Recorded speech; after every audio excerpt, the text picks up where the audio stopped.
Okay, so this is a video on how to set up a token economy. And it's an essential method of parenting that works for children who have high intensities of wanting things, marked what's called mood lability, so they get too silly very quickly and they get too angry very quickly, and they have a difficulty with getting activated to do things that you ask them.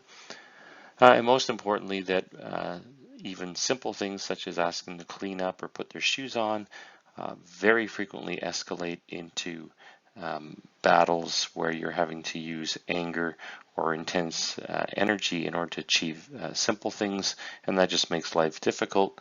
And so this is a much better way of achieving that objective. All children will benefit from this, but especially children with attention problems, attention deficit disorder, will really benefit from this.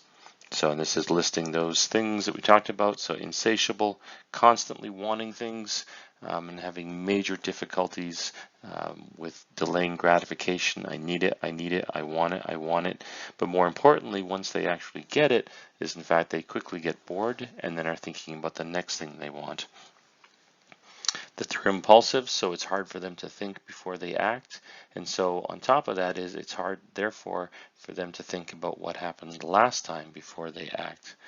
And that's related in part to their erratic short-term memory, so that particularly in previous areas of compliance around, let's say, putting their shoes away, that in fact they have a difficulty remembering what happened just recently. Because they may in fact not remember that specific event, but remember the color of the shoes, for example, that they were trying to put on at the time. And the emotional lability that any attempt at using standard parenting, which is normally making a request and then upping the ante in with sort of negative emotional intent. So please put your shoes on, put your shoes on, put your shoes on now. That increasing intensity just activates their anger, and again you get recurring episodes of very unsuccessful interactions. Okay, the important benefits of this: changes the increasing seriousness of what I just talked about, the anger root of parenting 1.0, standard parenting, very reasonable, what most children respond to.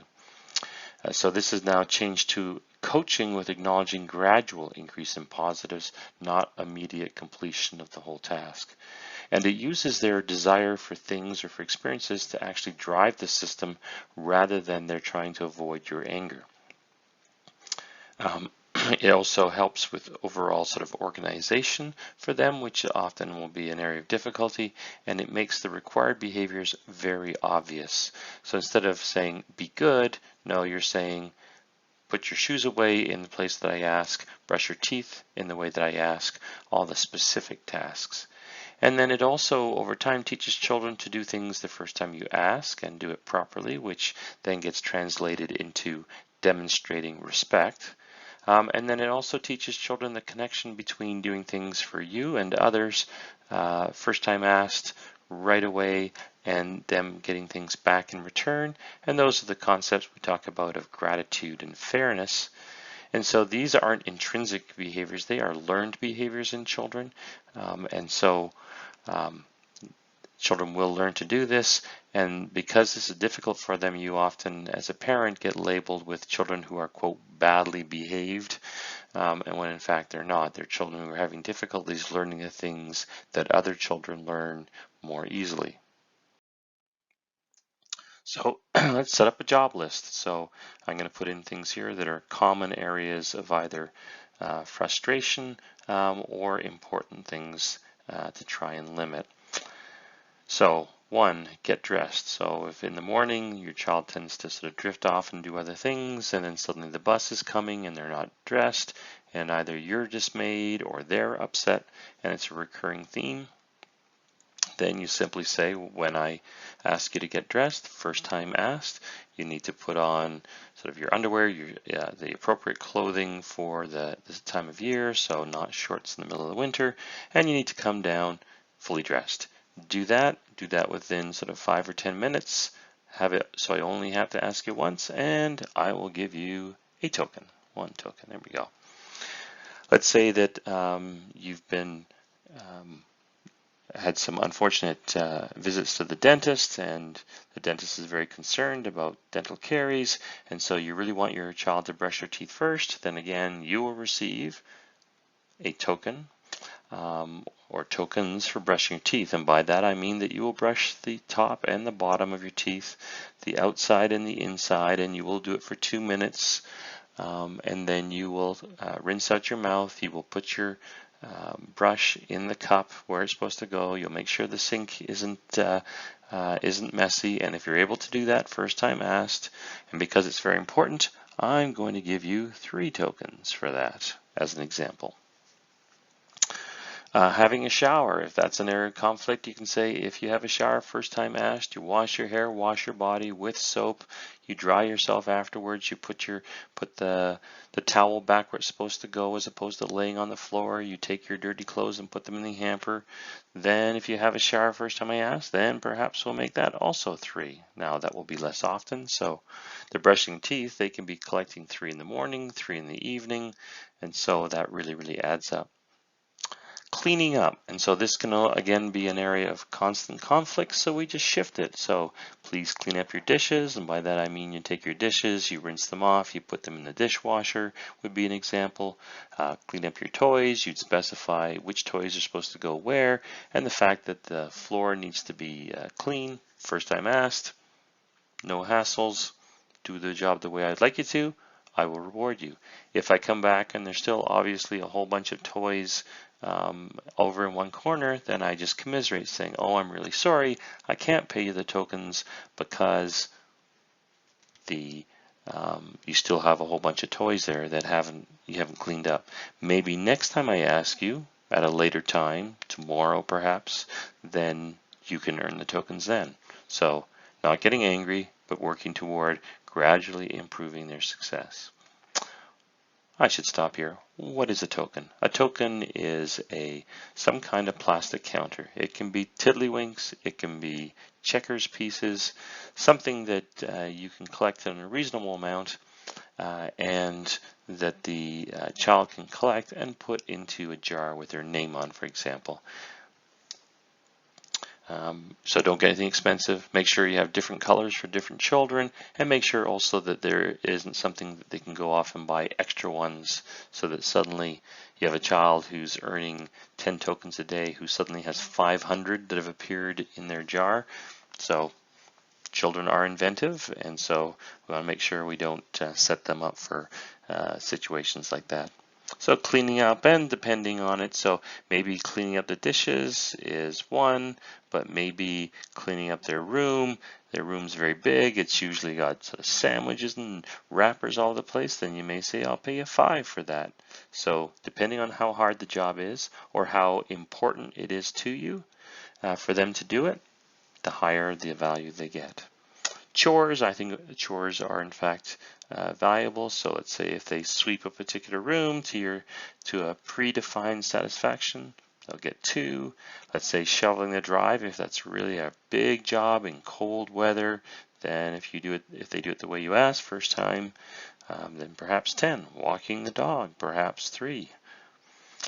Now here's an important one: stop fighting.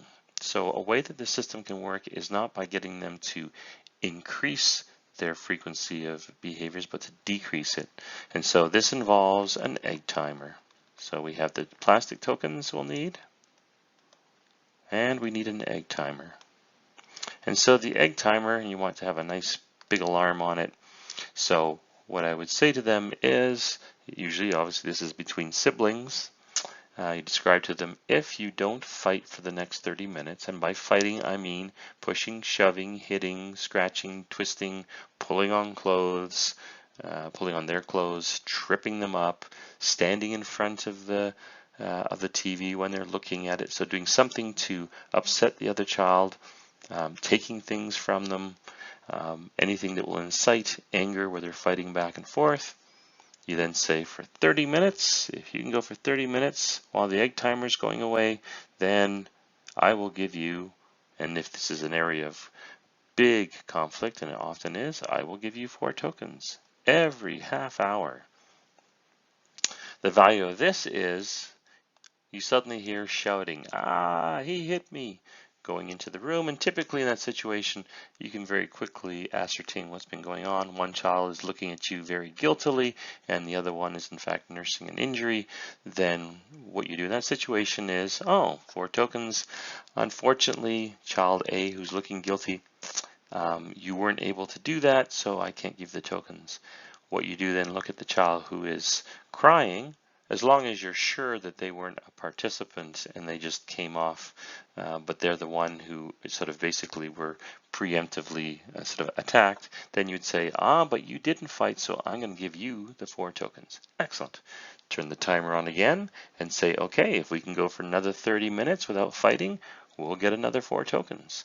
So this way, not only are you rewarding them for gradually decreasing the frequency of fighting in a big way, but also you really up the ante by, if there's one child who's engaging in most of the aggression, they very quickly see how much benefit there is to stopping, and even more so the fact that the person who they're sort of fighting or attacking actually is benefiting big time. So that's a very good way of, again, getting the point across, getting the child to think, oh, I don't like this, but it doesn't involve you getting annoyed or angry, and that makes a huge difference. Going to bed. Often in area of conflict, the child will get in bed with her pajamas after your usual night routine, and then get up, perhaps go to the doorway, shout, what are you guys doing? I need a drink of water. Can I go to the washroom? After having already been to the washroom before they went to bed. My feet hurt. Those frequent delay tactics. What you do to them then is say that if you're able to lie in your bed, and let's get the timer right in your bedroom and we'll turn it on, and if you can stay in your bed for 30 minutes, I will give you, and this often is very, very important, I'll give you 8 tokens, or maybe even 10. And so in that situation, you've now set up actually an intrinsic, very good method of teaching the child to lie in their bed and concentrate on something other than what you're doing. So the child's staring at the timer, waiting for it to go off, knowing that when the timer goes off that they can get up without getting into trouble. And if they keep staring at that thing going tick, tick, tick, they aren't thinking about anything else. That intense concentration on the waiting is enough to induce sleep. So by the very method of them waiting, we're actually setting them up for the most opportune situation to learn how to fall asleep. Okay, rewards. Now, when we had all those particular jobs that they had, and they were collecting tokens, and the tokens were going in a jar, they're now going to use those tokens to buy stuff. And the stuff they're going to buy are all the discretionary things. They have a right to play outside. They have a right to have friends. They have a right to food. They have a right to a safe environment. They have a right to your positive attention. But they do not have a right to the TV. They do not have a right to access to tablets or playing video games. They don't, whilst they have the opportunity to play, they don't have a right to the latest Millennium Falcon or big truck or doll or game. Those are in fact discretionary. The same thing with going to the movies, going to a restaurant. They don't have a fundamental right to going to a special pool or a climbing gym or a wave pool. And they also don't have a fundamental right to getting the really big toys, such as a new all-terrain bicycle, or going to a theme park, or a dog. Each of these are things that they need to actually earn. And this is how the system works, knowing that these are things that they want, and this provides the energy for them to do those tasks that previous to this were not sufficiently motivating for them to do it. And the only way they get access to these things is if they're following your instructions in a reasonable fashion, first time asked. And so, taking the number of tokens that we were making, so if we went through the list, once you have your list of all the jobs, you then take the number of tokens you would expect them to make in a typical day if they're doing one of each particular task. to give you sort of a baseline. So let's say when you add up all the particular tasks, and say with the fighting one that you assume that for at least 1/2 hour in an evening that they don't fight, so you give them that total, and perhaps that they're going to bed on time if you add them all up, and let's just say arbitrarily that that adds up to about 30. Yours may add up to 20, 50, 70, depending on how you set up your list. Noting that you probably want about 9 or 10 jobs at most. Some children, particularly younger ones, at the bottom end of the scale, which would be 4 years old, might only have 3 or 4 particular tasks that you want them to do, whereas the top end of the range, the 11 and 12-year-old, may have a much bigger list. I'd like to sort of divide this into 2/3, so for this will be 20, and 1/3. The 2/3 is the amount I'd like them to be spending for the day-to-day stuff, and so that's those things. And then the 10 that they're making every day, I'm assuming, so that will add up to about 70 a week. I would like them to be spending that on the big things and the occasional things. So that's 70 a week. So 280, let's say, roughly making 300 a month. So the first thing will be, okay, so you would like to watch a TV show. Well, it actually costs 5 points per TV show. The tablet, you really like playing with a tablet, and I usually describe to the children, I get them to tell me, okay, who bought the tablet, who pays for the apps, who pays for the electricity, who pays for the Wi-Fi, and very quickly we establish, in fact, that they don't have any investment, that actually it belongs to and is maintained by the parents, and that they need to rent it. And so in order to have the tablet, let's say per 20 minutes, that's a good time, 20 minutes will cost you 5 points. Now, if they want 40 minutes, that's okay too, but they just have to pay another 5 points.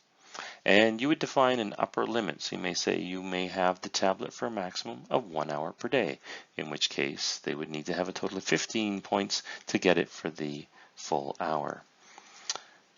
One thing that's important though is that that means that they can only get the tablet when they've earned it. So if the tablet is a common device used in the morning to keep them occupied while you're doing other things, guess what? And you're not expecting them to pay for it on that occasion, then this isn't going to work. It only works if the things on this list are things that they have to earn. And if they don't earn them, they can't have them. And there's no park credits. There's no, well, I've got 3 points. Can I use it now and then I'll pay the 2 points later? It doesn't work that way. Same thing with video games. And so we would have it, so if you want a video game, whether on the internet or online, same thing, perhaps 20 minutes, 5 points. Now, if a parent or older brother is playing video games continuously, again, without any sort of limit on that, that again doesn't provide a very good situation, because the child is now watching somebody else and seeing it actually played out in front of them while they're in fact trying to earn it. So you need to really be careful about how you also conduct yourself. And so if you're a big video gamer, you need to be doing that probably in a room where you close it off and the child isn't subjected to you having tons of fun on the games that they perhaps can't get immediately. Treats. So treats can be ice creams, they can be chocolate bars, they can be cookies. You decide what treats are available. So you may say on a regular school day, you can earn a treat of a cookie or 2 cookies. On weekends, perhaps there's a chocolate bar or ice cream available, and that they will then pay for that. And that's something that you want to make more expensive so that they can't just earn treats all the time. And so let's say that if they're that they have that 20 per day, so perhaps a treat is 20 points. Meaning that if they really, really want to get a treat, they really want to be working very hard at maximizing their points. That really drives things like that fighting or the going to sleep by themselves, because they really want to be making more points to get cookies, to watch or to eat while they're watching their TV show, for example. New toys, and so this can be smaller things like Beyblades and hockey cards and Pokemons and all of those that they constantly want and quickly become bored of, so that they want more of that.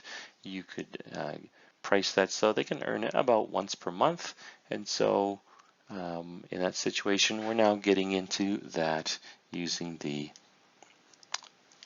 70 here, and so that 70, if recognizing that is the thing that's also giving you the 300 a month.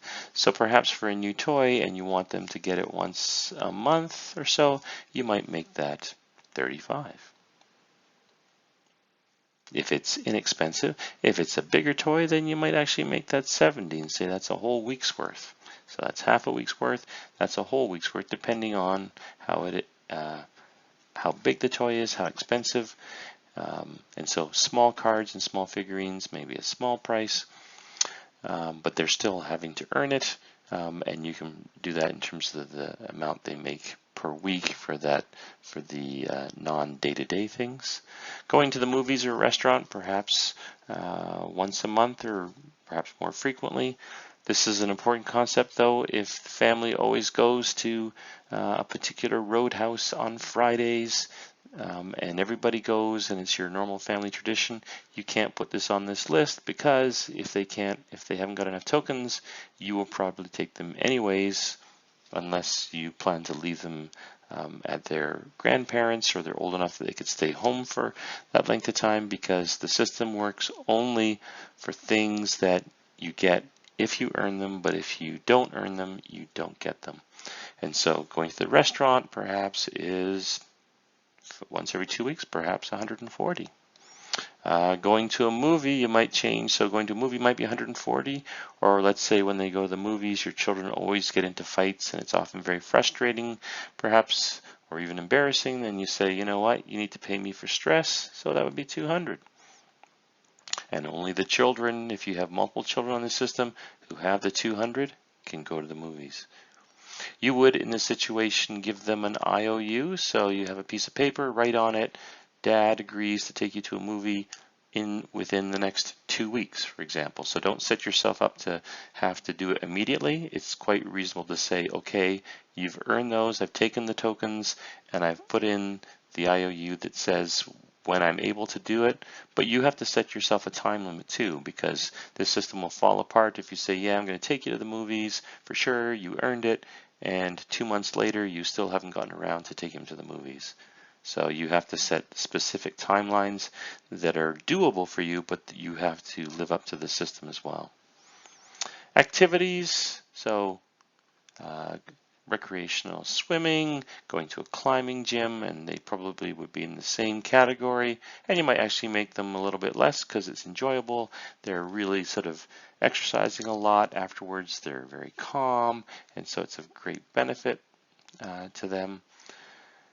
Things on here, though, again, if they can't afford it, they don't get to go. Now, if the activity included, for example, skating as part of a hockey team, can't have it on here, because if they don't earn the points, they're still expected to go and be a member of the team, and you're going to take them regardless. Big toys and trips, so that might be new hockey skates. That might be a brand new mountain bike. Going to a theme park. Canada's Wonderland, a wave pool in the summer. Some people have even put a new puppy, if that's something big. Now that's big, really should work toward it, and you really only want to do it, say, once in a year, for example. Well, then really that's that 300 a month, although we've been taking away probably that sort of 70 or so. So thinking maybe that they're making 200 a month overall, and so in 6 months that's going to be 1,200, and so maybe even 2,400 depending on how big it is. So perhaps, for example, if it's a puppy and you don't want to get stuck with a puppy that you're taking care of and not them, so you might make that 2,500. A theme park, if you really enjoy going but again are prepared to leave them behind or not go if a child or children haven't earned it, you might make that 1,500. Again, with an IOU saying that if you earn this, I will give you an IOU and we will take you to the theme park in the month of July. So you specify a time, but you absolutely have to live up to that specification once you set it. And that's the way that this system works. Everyone from the ages of 4 to 12 makes a list, both of jobs and of rewards. They make it with you, and then they put it on the fridge or in a place where they can see it. And you set yourself up to succeed. So this, if you're in the midst of a house move, if there's major family distress over a death in the family or parental discord, this is not the time to set this up. One other thing that would be almost always with a accurately diagnosed attention deficit disorder in a child, there's a huge amount of genetics, and it's very, very likely that one of the parents will also suffer from an attentional problem. That can undermine your ability to remember things, organize yourself, not act impulsively in terms of deciding not to pay or setting up an IOU system where you set a time that in fact you can't live up to. So this is an area where I strongly recommend an affected adult actually go seek treatment themselves for their attentional problem, because then you're working at your best to learn a system yourself that requires a lot of organization. To start with, I would use physical tokens, but there is an app on that you can get on a cell phone. One that I find is iReward Chart, which is available for iPhones. And it's actually very easy to use. You can set it up for different children, and it will have a list of jobs that you put in, and then each one also accesses then a list of rewards.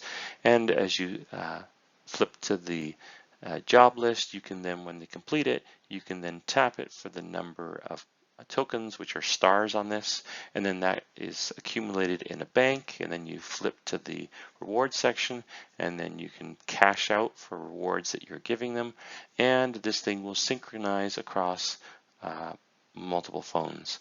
I have no doubt that the same app or a similar app is available also for Android phones. But again, I would use tokens to begin with to make sure that the children truly understand the system, and seeing the physical representation rather than talking about it sort of hypothetically about how many points they have on an electronic device is the best way to start. Once they've got the concept down, then you can certainly switch to that other method.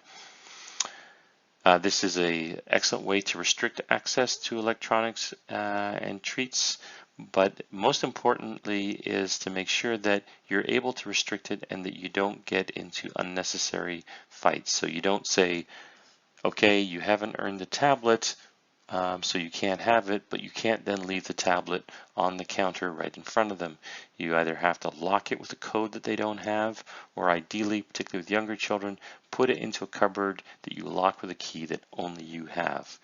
Same thing, online gaming, that you can either, some parents will actually turn off the Wi-Fi, others will put a lock code, making sure that you probably have to rotate it because children will figure it out in time. So that no matter how distressed they are, how angry, that you don't have to argue with them because it's just a physical reality. You're like gravity. If you jump from a height, gravity will have you hit the ground, and no matter how much you protest, that's what physically happens. Different situations in different homes. So if the child lives in two separate places, or sometimes three, there can be grandparents' homes, separated spouses.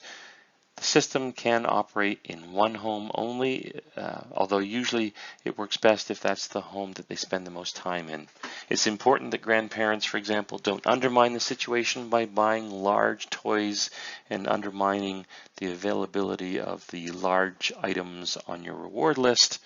And so if they're not on board, you really have to have quite a firm discussion with them because this system is very important for your children to learn self-regulation, respect, and engage in the behaviors that we call fairness and gratitude, because once they're doing those behaviors, the positive feedback from other adults and their peers will make them feel very good about themselves, and it really is in their best interests. And the probably biggest thing is it is quite enticing to use fines. Johnny's come home and he set a fire in the washroom at school, and everybody is on the ceiling with anger and dismay, and it is such an easy thing, and it seems so right to say, well, you know what, you'd earned the 1,500 points that go to Kenneth's Wonderland. You can forget that. I'm taking that 1,500 points as a fine. That's what you deserve for having done what you did. Can't do that. You can certainly and should have a specific punishment, and we can discuss it in the office about what kinds of punishments would be there. And punishments should only be for serious transgressions.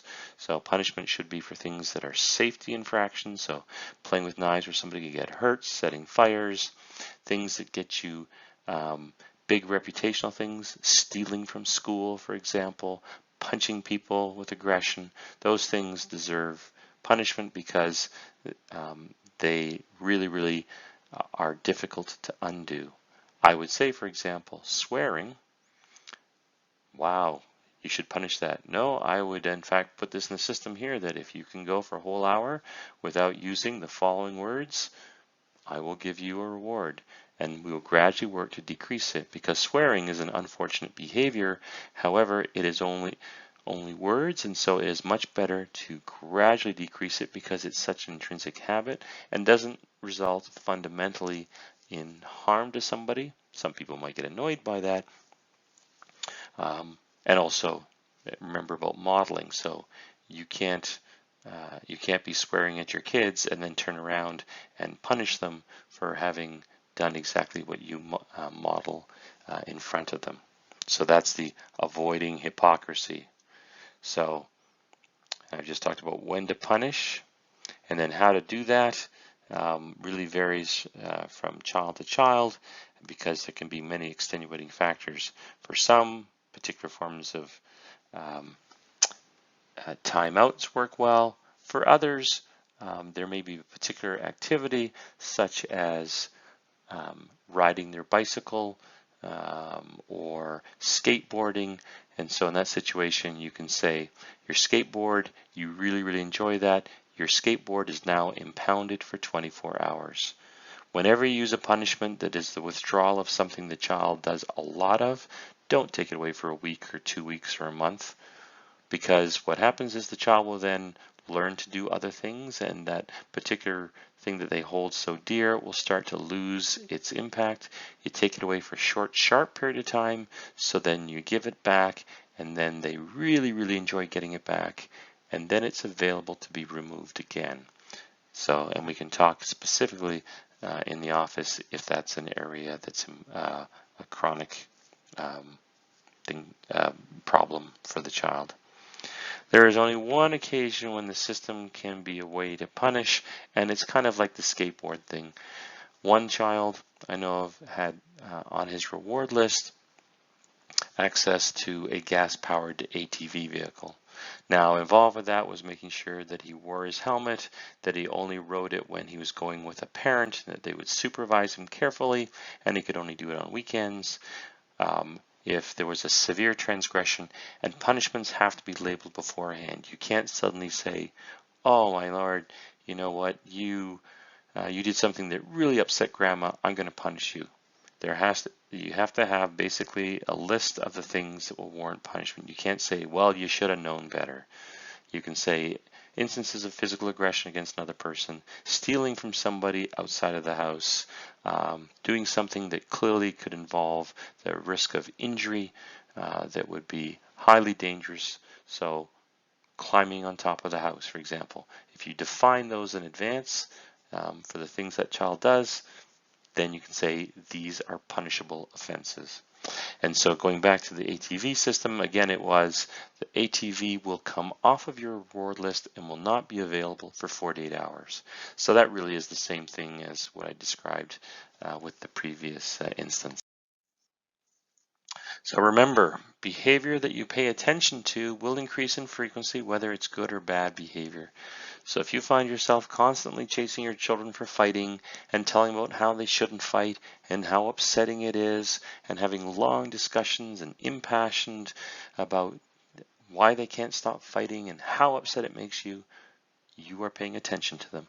And if that's particularly in situations where fights and arguments are so frequent, which is a common thing, particularly with kids with attentional problems, you are paying attention to that behavior.